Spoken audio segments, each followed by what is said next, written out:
Bismillahirrahmanirrahim. Assalamualaikum warahmatullahi wabarakatuh. Perkenalkan, nama saya Susi Santi dengan NIM H032037, kelas Biologi D Angkatan 2020. Pada video kali ini saya akan membahas mengenai mekanisme pendengaran pada manusia.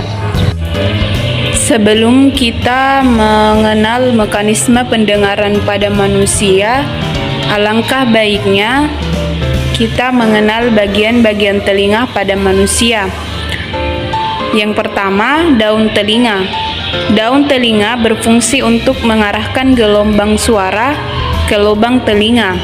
Lekuk-lekuk pada daun telinga sangat membantu manusia mengenal letak suara atau sumber suara. Yang kedua, bagian telinga yang kedua yaitu lubang telinga. Lubang telinga berfungsi sebagai saluran masuknya gelombang suara ke dalam telinga.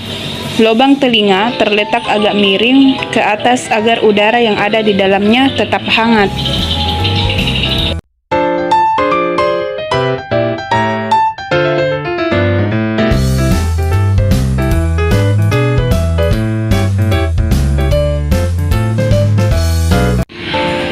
Bagian yang ketiga yaitu gendang telinga.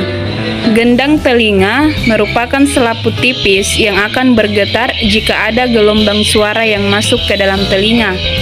Gendang telinga bisa pecah jika mendengar suara yang sangat keras.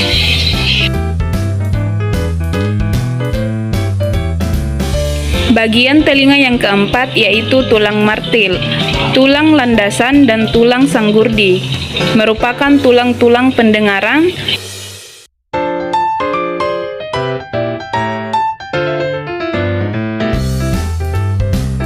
yang berfungsi untuk menyalurkan getaran gendang telinga ke telinga bagian dalam.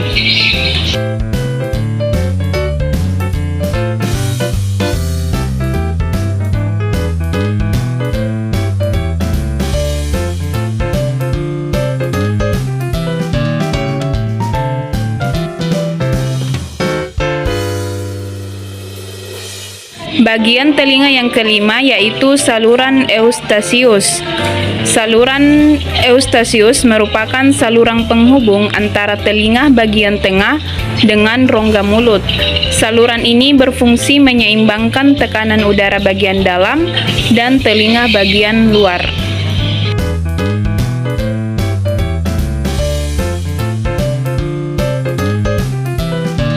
Bagian telinga yang keenam yaitu rumah siput.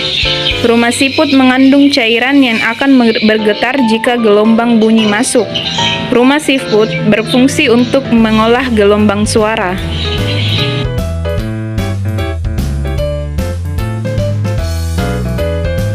Bagian telinga yang ketujuh yaitu saraf pendengaran.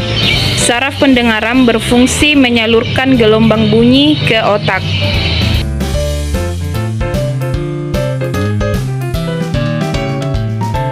Bagian telinga yang terakhir yaitu tiga saluran setengah lingkaran yang berfungsi sebagai indera keseimbangan tubuh.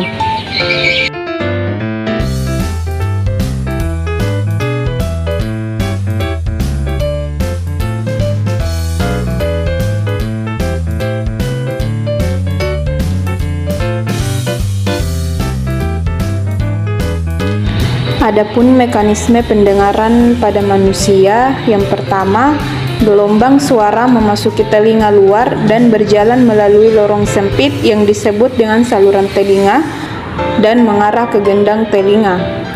Yang kedua, gendang telinga bergetar dari gelombang suara yang masuk dan mengirimkan getaran ini ke tiga tulang kecil di telinga tengah. Yang ketiga, tulang di telinga tengah memperkuat atau meningkatkan getaran suara dan mengirimkannya ke koklea. Adapun tahap keempat, setelah getaran menyebabkan cairan di dalam koklea bergetar, gelombang suara berjalan di sepanjang membran basilar.